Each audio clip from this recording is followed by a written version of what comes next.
Welcome to this week's episode of Beyond the Script. This week, we are going to do a little bit different. We're going to do it live on Substack, and we're going to be talking about the 3 layers of storytelling in business.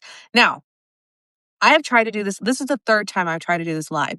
Both times I had audio issues from a new microphone that I got. So today we're doing no microphone. So hopefully the audio is clear and everything just runs really smoothly. But we're going to get into the 3 layers of storytelling in business and how storytelling in business is. Think of a Venn diagram, right? If you have story in the middle, it connects to your offer, it connects to your sales, and it connects to your inner piece, right? The intuitive piece of it, because we have stories that we tell ourselves.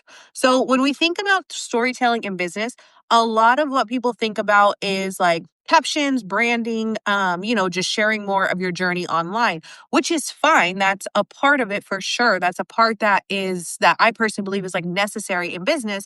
However, it's not the entire picture, okay? There's more to it because your story can also serve as a strategic piece for your business. So, the 3 layers that you have are going to be, and by the way, if you don't have a notebook and you're listening to this podcast, like go ahead and grab a notebook because this one's going to be lots of nuggets in this one, okay? So there are 3 layers, right? You have the story that you share with your audience. This is the connection piece. This is the piece of storytelling where your audience is like, okay, I connect with her. I can relate to that. I've been there too, or I'm there right now where she used to be. I want to get to where she is, right? This is the connection. This is what bridges the gap. Then you have the story behind your offers. Why did you create this offer? Who is this offer for? And who is it, or what? I'm sorry, how is it going to help, right? That's the story behind your offer. Then the other layer is the story that you believe about yourself.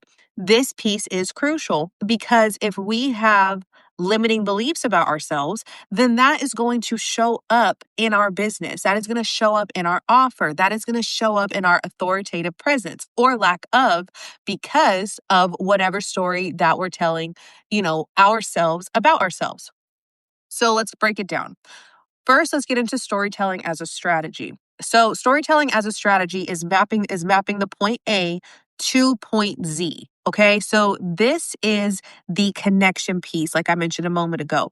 This is the piece that you talk about your point A, and you are then connecting to your audience who your offer is for at point A, right? Because what happens oftentimes is when somebody finds you online, they find you, they find your expertise, they find your business, they find your offer, they only see the current you, right? They only see the point Z you. They see the you that has it figured out. They see the you that is the expert that did all the things to get to where she's at. What they don't know is your point A. They do not know where you came from. They don't know how you got there. And some people it doesn't matter. Some people it doesn't matter. I'll be clear.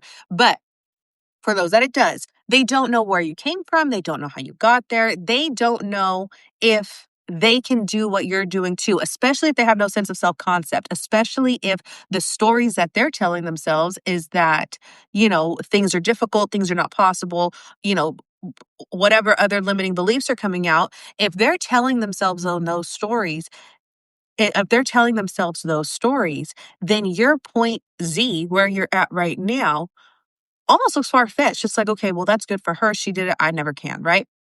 But when you share your point A with them, when you share where you were before you were you now at the point Z, what happens is now they start to see themselves in you. Psychologically, humans are all connected. Okay. This, like, the law of divine oneness says that humans are all connected. We are all interconnected. We all see pieces of ourselves in other people, right? And I know that's a hard law to grasp for a lot of people. It was for me. But the best example that I can give you about how we're all connected is I want you to think about when there's a tragedy going on somewhere else in the world, right? When there's a tragedy happening and we really feel for those people, it's because we're all connected. When we see something in somebody else, we see happiness in somebody else, and we feel the same level of happiness or excitement for them, it's because we're all connected. Okay. That's what really helped me to understand the law of divine oneness. The other piece that I'll say is if you see somebody that you can't stand, We're still connected. The pieces of them that you might not be able to stand, you might have some of that in you. I don't know. Not always, okay? Not always, but sometimes. Anyways, back to the topic. So, when you share, when you share your story, point A, now what happens is your audience starts to see themselves in you because they're at their point A. They are now able to be like, okay, I'm actually right where she was. You see, so now you are helping break the pattern and the loop of whatever subconscious beliefs and stories that they're running on, and you're also connecting with them.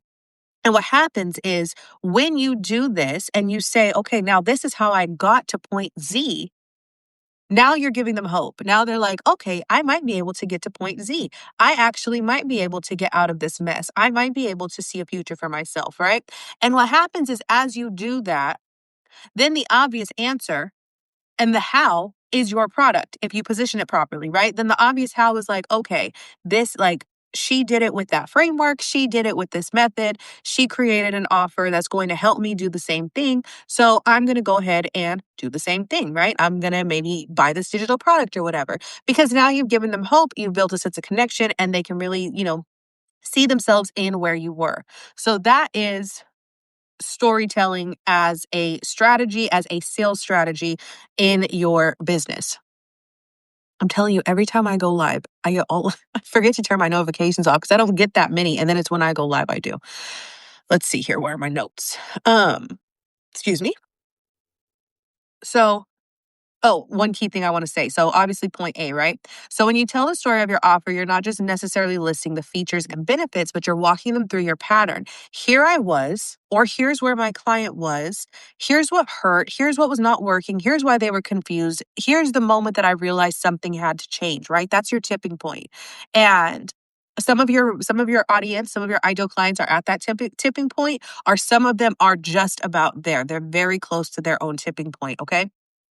So that's the moment you realize something had to change, what you tried, what failed, and what you learned, right? And then this is the process. This is the process that got me out of it. That process exists in your digital offer. If you need help creating a digital offer, send me a DM. That is what I help my clients do, is turn their experiences into digital offers that sell online. So your digital offer is in the framework, the process, or the support that finally shifted for you. And now here's what life looks like. And this is what's possible for you too, right? You've now given them where you were, you've formed the solution for them, and you gave them an overview of how. Okay. So this allows your story to be the roadmap and the strategy for your own offer. And I'm gonna be honest, doing it this way, I was in corporate sales for like 12 years, right? Obviously, you always want to tie back. One of the biggest things is you always want to tie back the sales to your buyer's needs, right? So, for example, I've sold cell phones, I've sold tablets, I've sold home security, I've sold cloud solutions, I've sold hoverboards, I've sold so many things. Okay, I've sold digital products online, and the one thing that always remains true is they have to see how it will work for them. And this can come by way, you will see, this is why if you watch commercials, right? If you watch commercials, there's always a story being told. Pay attention next time. There's always a story being told about the product that's being sold. Okay. And the reason that is because people buy either through logic or emotion. And so if you can evoke an emotion in somebody by telling your story and getting them to like really feel these feelings, right? Feel these emotions, and then your offer is a logical solution, it makes the buying process easier, especially if it's a clear-cut outcome, right? So think about, there's a Verizon commercial that pops into my head right now, and it was about a family, and it was in Spanish, right? And so some of it was in Spanish, some of it was in English, or maybe I was watching the Spanish channel, I don't know. But there was, it was in Spanish, and they were talking about in Spanish how everybody is different, like we're all connected but we're all different, right? But the story behind that was they needed a way to stay connected to one another. And so Verizon positioned their cell phones as the way to stay connected to one another. Okay. The other thing is when you share stories of your clients or of people that you've helped, right? This now positions both okay, she knows what she's doing. She's been there before, for those of you who have, and she helps other people through it. And she has proof of that. Okay. And that's what I want. That's what the commercials do, right? The commercials tell stories through their clients. Commercials will tell stories of how they've helped and how their product is the solution to the issue through storytelling of their clients. Okay, even Chick-fil-A commercials do storytelling as well. I can't remember. They tell you have like the customer and then the worker and they start discussing things or whatever. Everything, it's all back to story. Everything tells a story. So storytelling is a sales strategy at the end of the day, and it's one that gets emotions going.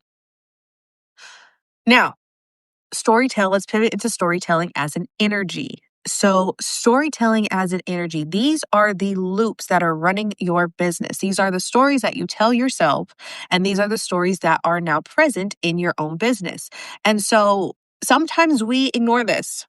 Sometimes we, especially business owners, especially in the beginning, we ignore this. I think a lot of new entrepreneurs don't really realize how deep of a personal development and spiritual journey entrepreneurship is until you're in it, right? When you embark and you're like, I'm going to start a business, you don't necessarily, you have a pull, you have a calling, you have a reason, right, as to why you want to start this business. And what you don't realize most of the time until you're in it is how deeply spiritual it gets, how deeply faith-based it gets, how deep into personal development it goes. Like there's a lot of moving parts that are not present at the start, right? I know for me, I had no idea that it was going to turn into the giant spiritual journey that it did, but it did. And here I am.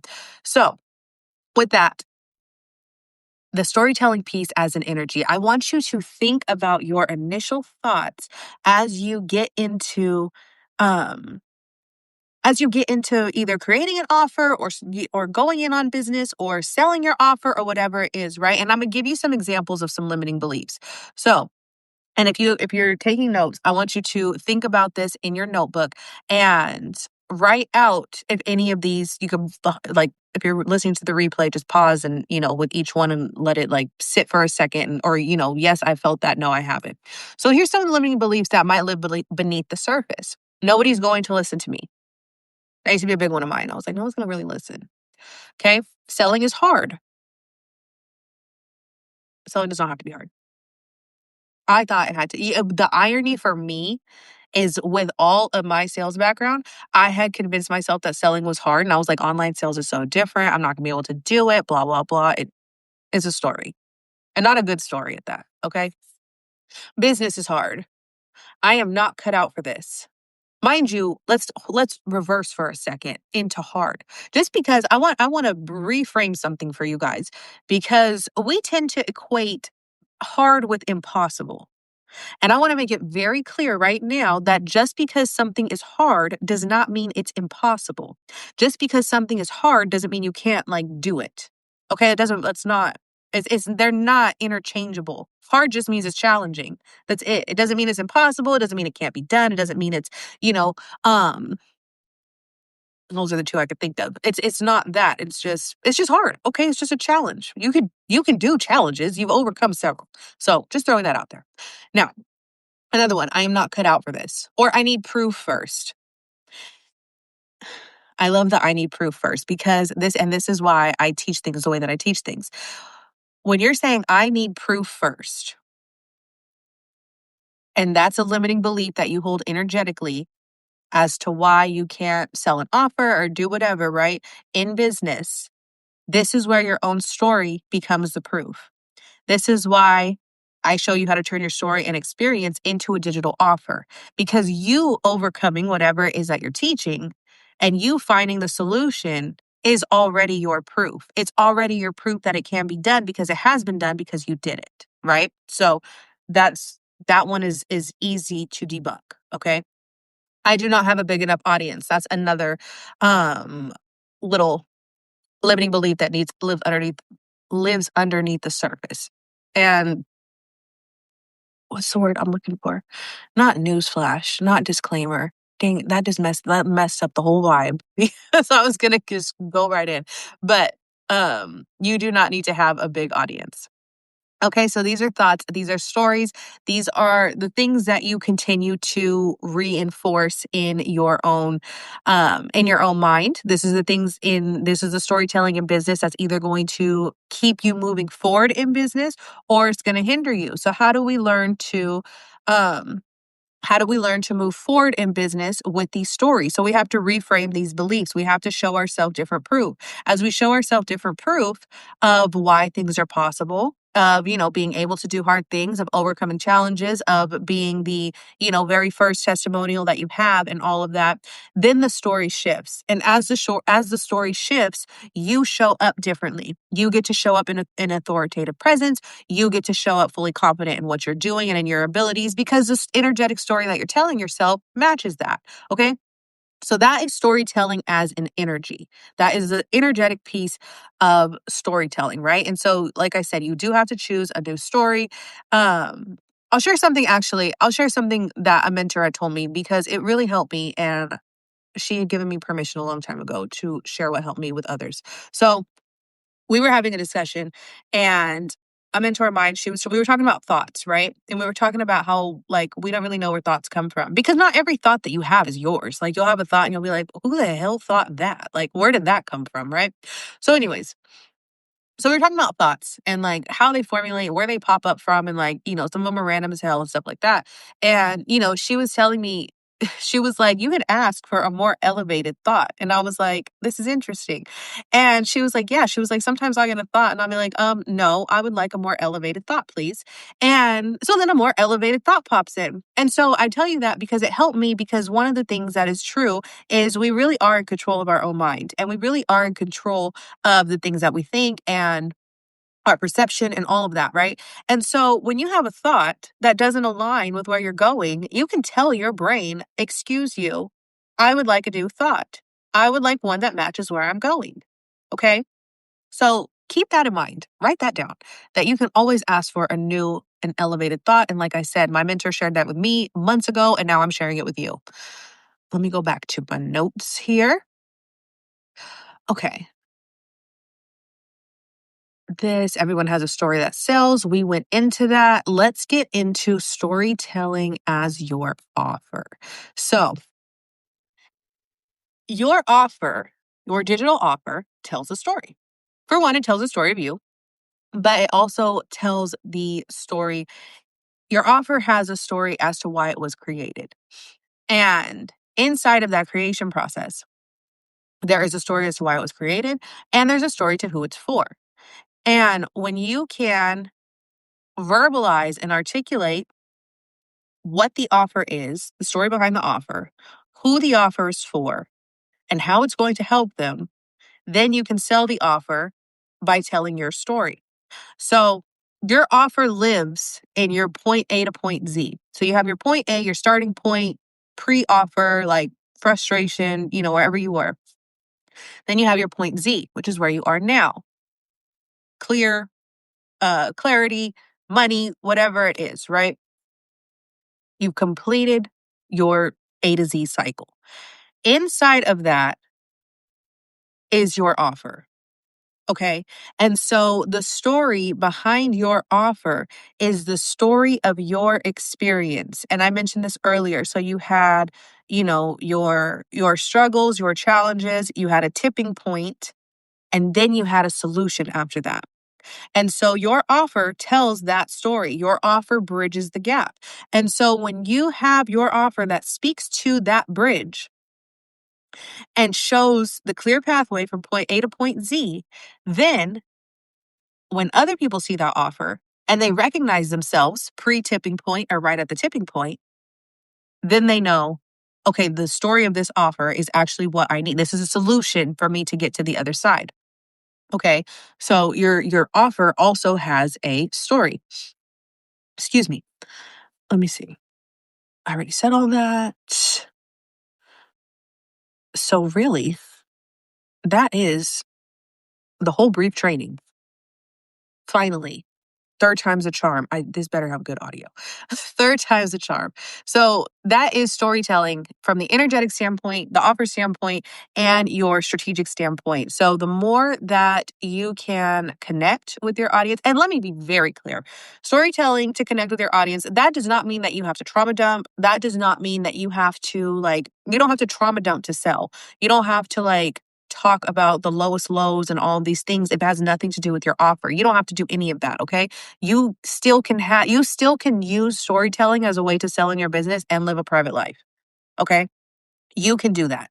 Um, you're just picking out pieces. You're just picking out pieces that relate back to your offer, that relate to what you're teaching, and that build, connection with your audience. It doesn't mean you have to, like I said, go through the pits of everything that you experienced and put it out there. And I say this because that was something that I used to think, and that was actually what led me to not want to do business anymore. One of the things, back in 2021. But that was something that I thought had to happen, was that I had to go and tell all these deep, painful things and all this stuff. No, you don't got to do any of that. Okay. I'm telling you right now. And if somebody says you do, no, absolutely not. No. So, anyways, that is storytelling. That is the 3 layers of storytelling for your business. Leave a comment if this resonated. If you are listening on the podcast, then definitely share this with another entrepreneur who you feel can benefit from this, who is wanting to, make essentially make essentially get paid to exist, make offers that allow them to get paid to exist, right? Turn your lived experience into digital offers. You can also, if you have questions, if you are I'm interested in something like this, you can send me a DM on either Instagram or Substack at Nikki Lynn Mayo. Send me a DM and we can talk about different things or different ways that I can support you. And then the last piece that I'll have is I will put in a link to my self-study course, which is Digitalize Your Expertise. And that is a step-by-step course that guides you from experience to income. So inside of the course, you will learn how to pick out your story, your skill, your experience, how to turn it into a digital offer. I give you the tech for how to create the offer. And then at the very end, there is a storytelling for sales training inside of there, as well as what's the last piece? As well as some marketing piece for TikTok and Pinterest. But this is applicable to other social sites too. That one just has more of an in-depth video overview. And I'll be adding to that eventually with some other platforms on there. But yeah, I'll link that in the show notes or in the live replay, wherever you are tuning in. And that is also right at my Stan store, so you can go check that out. But if you have questions and if you want more of guidance on this, send me a DM and we can see if we can plan a strategy session together. But until next time, everybody have a wonderful Tuesday and a happy holiday if you celebrate. Bye.